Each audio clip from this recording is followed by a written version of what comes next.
one more time in the house. Just gonna let you know how this tour is going to work today. So, like I said, it is a fully guided tour when we were told at the gift shop. So I'll be with you leading the way, telling you stories about the behind the scenes of A Christmas Story.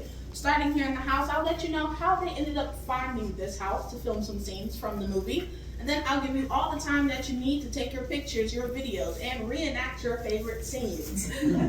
After that, we will head to the backyard. I'll tell you about the scenes that were shot back there. After that, we will head across the street to the museum.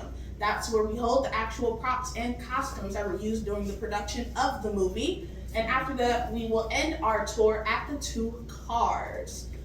That sound good? Yeah. Great. Perfect. So, also, I do want to mention at the beginning of this tour, if you haven't had time to shop, this is our last tour of the day. Our gift shop does still close at 5. If you'd like to leave early from the tour, please let me know so that you may go do some shopping in our beautiful gift shop. But for right now, I am going to ask a lot of questions on this tour. If you know the answer to any of them, just go ahead and shout it out. The first question is very important that everyone answers. Have you all seen A Christmas Story? Yes. About 100 times. Last to someone. Welcome in, guys. Thank you. You just lock that door behind him, please. Thanks. All right, so that works. Everyone in here has seen A Christmas Story, so they're going to know what I'm talking about. And I don't have to kick anyone out for not seeing it.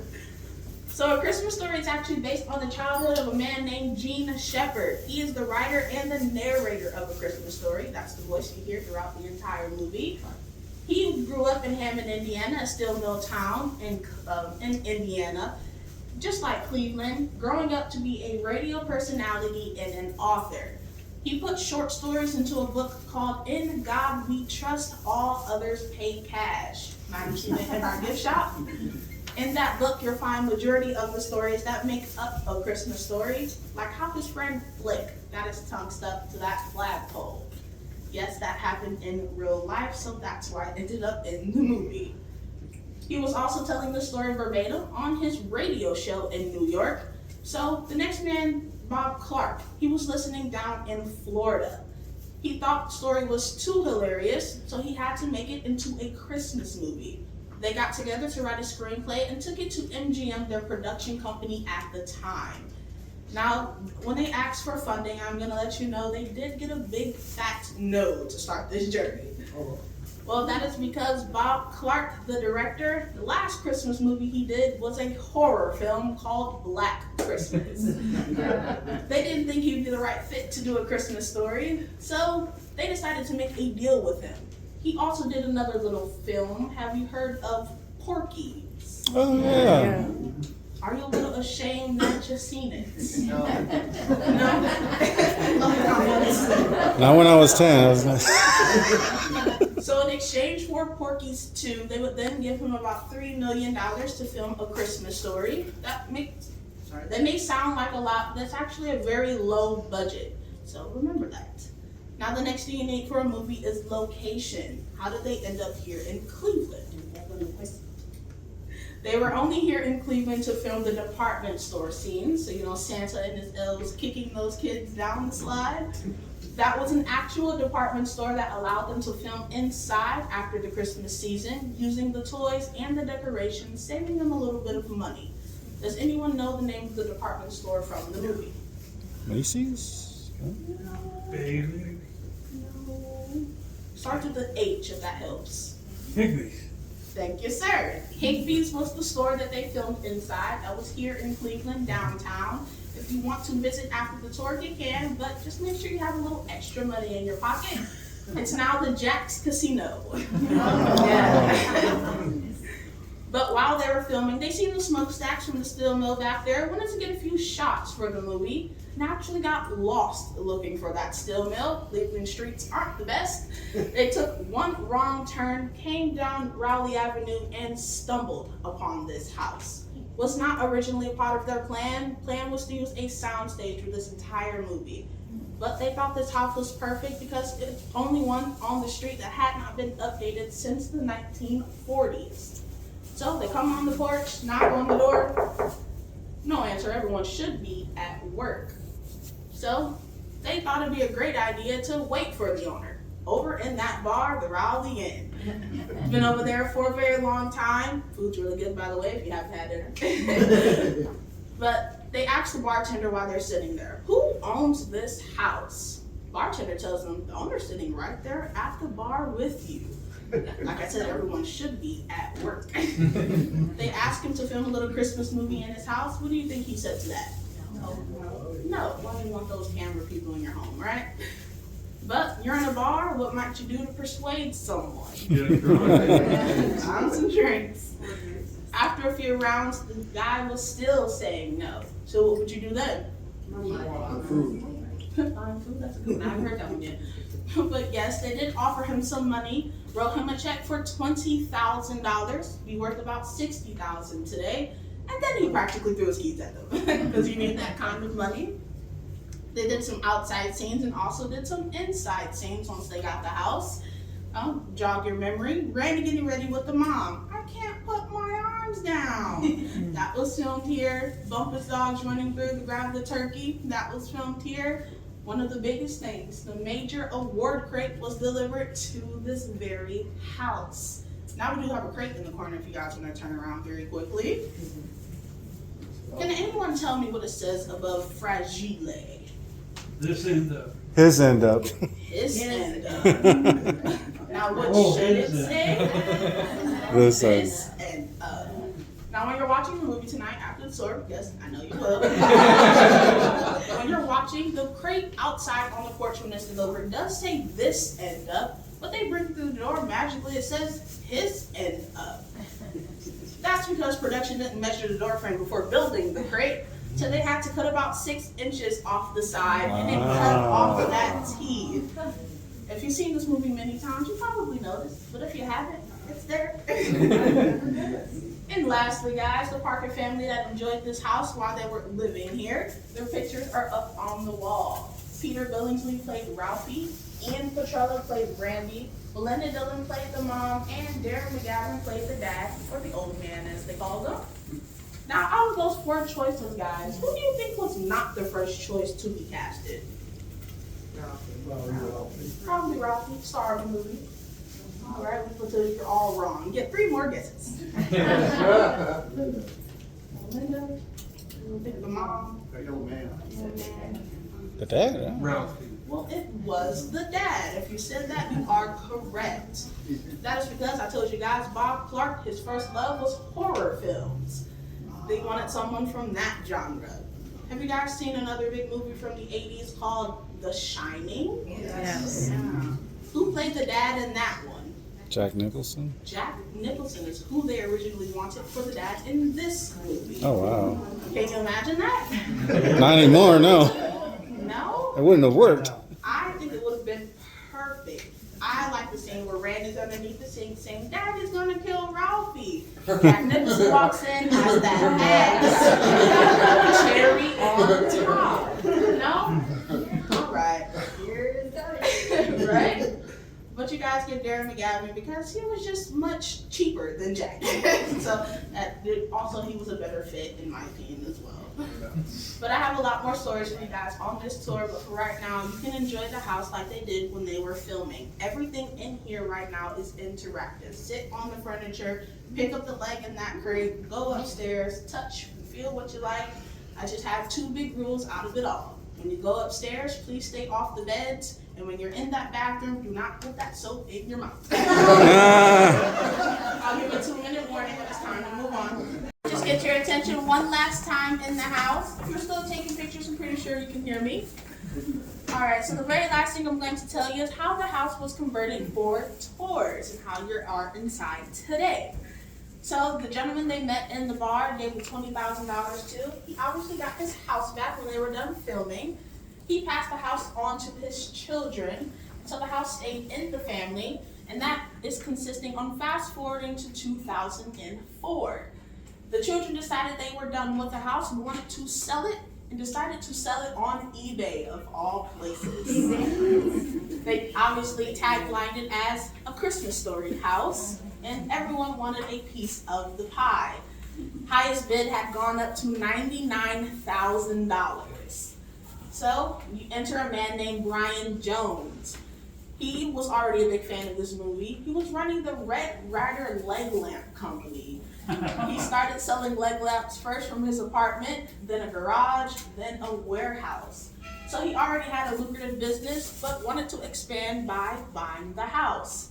Sent an email to those owners telling them, I will give you $150,000 to take the house off the market. And they did. But when he came to visit what he had just bought, nothing was the same. Outside had vinyl siding and vinyl windows. The inside had so much damage, water, mold, pipes had burst, and that furnace in the basement had really gone out, so they had a clinker. He had to take another $250,000, taking the house back to the original state you've seen it in A Christmas Story and how you're seeing it now. Taking it frame by frame, scene by scene. But when he did that, he did add a special little feature. Everyone, you went upstairs and you seen that locked door. Probably tried to open it. Well, for the nosy ones, behind that locked door leads to the third story of the house where there is a loft. 6 of your favorite family members or friends can stay here overnight in the Christmas Story house. That comes with a full kitchen, oven, and stove. You can cook a turkey in there if you would like. We actually have had someone do it. Smelled like turkey for a week. But you can stay here and get the full nostalgia of A Christmas Story without the tours or the tour guide here with you. But you can stay here on Christmas Eve and Christmas Day. It does get a bit pricey, so if you don't have that life savings sitting around, we do have a cheaper option, which is the Bumpus House on the other side of the parking lot. Not a part of the tour, but it's used for overnight stays as well. But enough selling for you guys. We are going to continue the tour. We're going to head out the back door to the backyard. Follow me. Out to the major scenes that were shot in this very backyard. The first one is Ralphie shooting his eye out. He finally got the Red Ryder for Christmas and his dad let him give it a try, but it didn't work out for him because he ended up breaking his glasses. But what did he tell his parents? An icicle fell. Now you guys picked the perfect time to come to the Christmas Story house. There's no snow or icicles in sight. But it's not much different when they were filming here in 1983. Usually we get a lot of snow from being on the lake, but while they were filming this movie, not a snowflake fell while they were filming here in Cleveland. Lucky for them, right? But they had to get creative to fill this backyard with fake snow to get those scenes in the movie. First, they used soap bubbles. Soap bubbles don't last, they pop. Secondly, they used firefighter foam.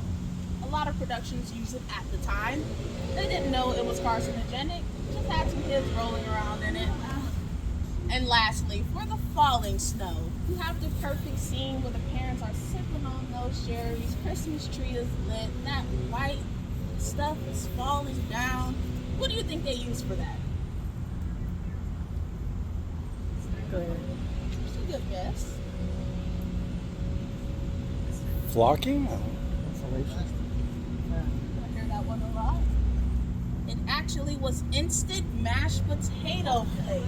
What? Some guys on the roof shaking it down. Sorry to ruin that scene for you. And the other scene that was shot back here was Ralphie in his fantasy facing off Black Bart and his robber gang. They're climbing all over that shed, but Black Bart, he ended up getting away.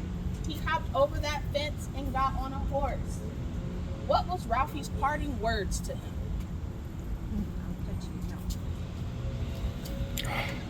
Yeah. True trivia. I forget. Adios, Bart. You come back, you'll be pushing up daisies. And then he spits out that black goop. It's supposed to resemble chewing tobacco. Well, in production of that scene, very first few times, they did let 11-year-old Peter Billingsley use actual chewing tobacco. Oh my. Ew. Yeah. Would you let your kids have chewing tobacco? No. Right?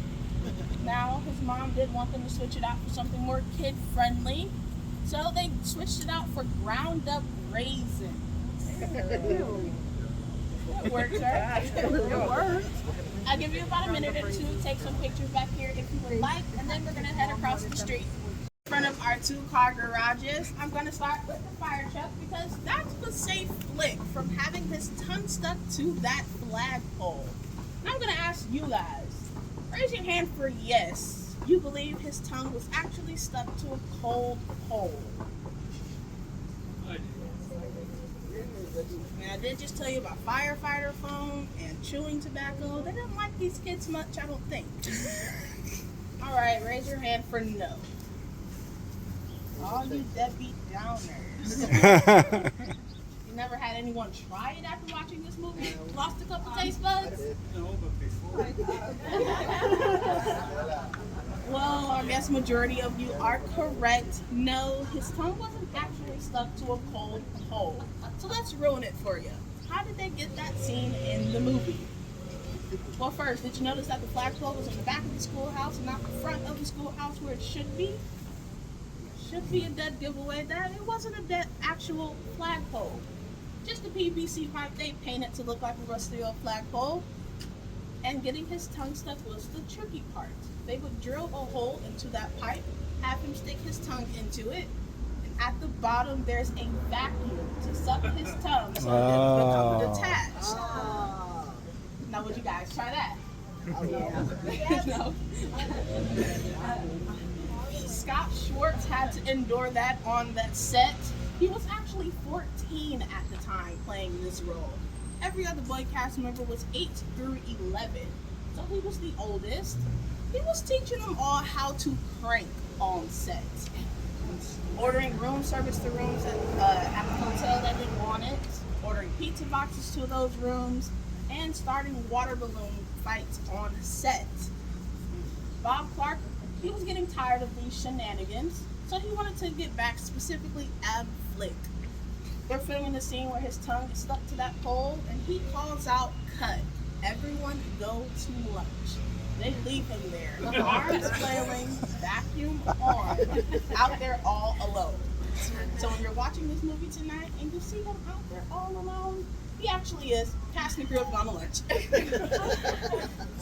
So I do want to mention, for our museum, this fire truck here is only a replica of the one that was used in the movie, and that is due to the fact that the one that was used was up in Canada, and they used the Chippewa Volunteer Fire Departments in that scene. They still use that truck to this very day to put out fires. So if you plan on moving to Canada, please do not be in distress. This car pulls up to put out that fire. Alright guys, and lastly, the Oldsmobile we have over here is one of 2 that was used in the production of A Christmas Story. This one was specifically used in the parade scene. That was filmed here in Cleveland, downtown, in front of that department store, Higbee's. Now I know what you're thinking, where's my favorite Oldsmobile from my scene, Oh Fudge? And he didn't say fudge. That car unfortunately was taken to the junkyard, so we're lucky to at least have this one. But I think we have the cooler car, being that this car does still run. The engine does work for this car, and we do have the keys to it. I cannot start it for tours, I do apologize. That is due to me not having my license. I'm working on it. Alright guys, I'll let you take a minute or so to take some pictures, and then we're going to head inside to the museum. A little bit about the Red Rider that's here in front of me, and one of the rooms that you went into while you were looking around. So first we're going to start with that room. It is right here to my left, or your right, depending on where you're standing. That room we call our Canada room. I did briefly mention it outside with the fire truck, but the reason we have that here in Ohio is being that portion of the movie was filmed in Toronto, Canada. Now they went up there for one big reason, told you guys in the backyard, snow. Canada got much more than we did that year in 1983, so they went up there to get some real snow scenes in Canada. Everything you see in that room was where they shot majority of the Canada scenes. So that would be the school scene. That will also be the bowling chop suey scene, where she screams when he cuts the duck off the head. Also, the alleyway scenes were being chased by the bullies. So they chose Canada, like I said, for the snow. Also, they did scout for the schools here, but again, no one wanted that firefighter foam sprayed all over those school grounds. So it really helped out them as well. But also, their sound stage was located in Canada. A portion of the movie for the inside scenes was still done on the sound stage, and they modeled it after the Christmas Story house across the street. If you want to know if they were in the house versus on that sound stage, when you are watching this movie, look at the windows. If you can see out the windows into their neighborhood, they're in the house across the street. But if you can't, the windows are foggy or the curtains are closed, they're on that sound stage. It's actually pretty neat. Now guys, the Red Ryder that I have in front of me, there were 6 that were made in the production of A Christmas Story by a manufacturer named Daisy Outdoor Products. Now for the 6 guns that were made for the production, we only know where 5 of those guns are. One of them is right here in front of you. 3 more are in the hands of private collectors, and 1 more is in the hands of Peter Billingsley. He played Ralphie, obviously, and he still has a gun to this very day, being that it was gifted to him for Christmas when the movie was released. Now, there are 2 things that we are missing from our museum that he still has in his possession as well. The first one, the Pink Nightmare. And that bunny suit he still has in his closet, along with the rhinestone cowboy outfit that is in his fantasy. They will be put up in our museum when he feels the need to donate them, but for right now, they're probably just close to his heart. Now guys, like I said, 6 guns, but 5 are known. You want to find that last one that's out there, just make sure you look for 3 things. First is the compass in the stock and the thing that tells time. It's actually called a sundial. Now, they did start making a gun like this after the popularity of this movie grew, calling it their Christmas edition. But they no longer make that gun as well. The second thing is the tassel that hangs on the sides. Usually it's on the right-hand side, but Peter Billingsley, he is a lefty, so it hangs on the left-hand side. And lastly, engraved at the top of the gun reads, "It was made in Plymouth, Michigan, USA." Daisy no longer has that warehouse in Michigan. They've since moved it to Arkansas. So if you find that gun, take it to Arkansas to get it authenticated. They tell you, yeah, it's the real one. I would hope you will bring it back here so we can have 2 guns on display. And if you need cash exchange for the hard work of finding that gun, please talk to my manager because all I have is $5. Alright guys, this does wrap up your tour. If you would like to exit, we're going to do it out the back door like you came in. I hope you have a very Merry Christmas in July. And I do accept tips on your way out if you like my tour that much. If not, my name is Bill.